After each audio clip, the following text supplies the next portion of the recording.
नमस्कार, स्वागत आपका। मैं हूं आपके साथ मनोराज सक्सेना। 5 बजे आपको बताते हैं कि बंगाल में उखड़ रहे ममता और तृणमूल के पैर। देखिए, पश्चिम बंगाल में विधानसभा चुनाव के बाद वोट काउंटिंग का काम चल रहा है और अब तक के काउंटिंग के रुझानों के बाद काफी हद तक तस्वीर मजबूत होने से साफ होने तक ये साफ तौर पर कहा जा सकता है कि बीजेपी बहुत तेजी से ममता बनर्जी की तृणमूल कांग्रेस को पीछे छोड़ रही है। अगर यही रुझान बरकरार रहे तो साफ है कि ममता का मजबूत किला भरभरा कर गिर रहा है और बीजेपी वहां चुनाव जीतकर सरकार बनाती हुई नजर आ रही है।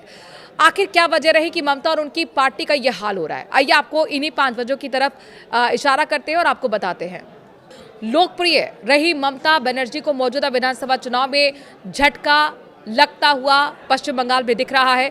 एग्जिट पोल ने जहां बीजेपी के बहुमत तक पहुंचने का इशारा किया था, वहीं अब वोट काउंटिंग के रुझान पुख्ता तरीके से इस बात को सच साबित कर रहे हैं। पहला आपको ये समझना होगा, फैक्टर इसके पीछे है 15 साल की सत्ता विरोधी लहर। ममता बनर्जी 2011 से बंगाल की सत्ता में है। लंबे शासन के बाद बेरोजगारी, विकास की कमी, सिंडिकेट राज और रोजमर्रा की समस्या जैसी राजनीतिक हिंसा वोटरों में नाराजगी पैदा कर रही है। खासकर युवा और शहरी सेमी अर्बन इलाकों में यह असर साफ तौर पर दिख रहा है। वोटर परिवर्तन चाहते हैं। दरअसल पिछले 5 सालों में ममता के शासन से हो रही दिक्कतों को बीजेपी ने भरपूर तरीके से उभारा। फिर सबसे बड़ी बात यह भी है कि राज्य की जनता खुद ममता राज से असंतुष्ट और शुभ नजर आ रही है। भ्रष्टाचार के भी आरोप लगे, ये दूसरा फैक्टर यहां पर देखने को मिलता है। Teacher recruitment scam, ration scam, कोयला और गाय तस्करी जैसे मामलों में टीएमसी के कई बड़े नेता पार्था चटर्जी, ज्योति प्रिया मलिक और ये तमाम लोग गिरफ्तार हुए थे। बड़े चेहरे थे।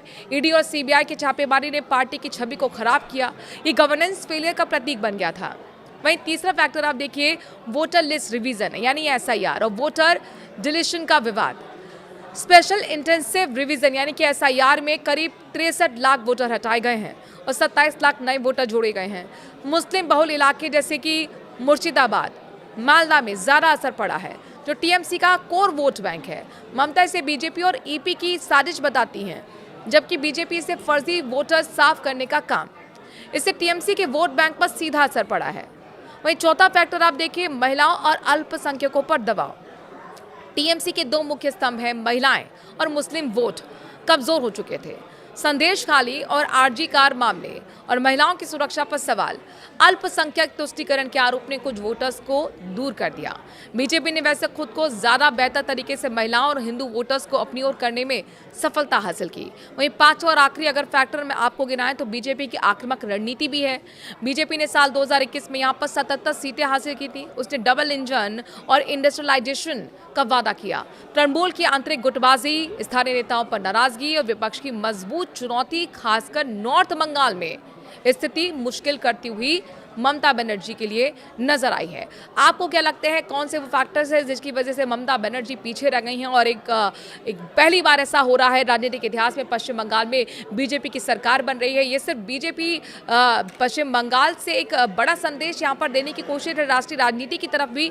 आप ये देखिए, 2019 के आधार को भी यह मजबूत कर रही है लोकसभा चुनाव के लिए, चूंकि ये हार सिर्फ ममता बनर्जी की अकेली हार नहीं है, बल्कि मनोवैज्ञानिक एक झटका इंडिया गठबंधन को है, उनके नेतृत्व को लेकर है, जिसको लेकर लगातार ममता बनर्जी अपना दावा ठोकती आई थी। तो आखिरकार एक बहुत बड़ा संदेश पश्चिम बंगाल के चुनाव से यहाँ पर निकलकर सामने आता है और ये इतिहास में पहली बार हो रहा है कि बीजेपी अपनी सरकार बनाती हुई पश्चिम बंगाल में नजर आ रही है। एक बहुत बड़ी जीत है और इस जीत को लेकर आप क्या सोचते हैं?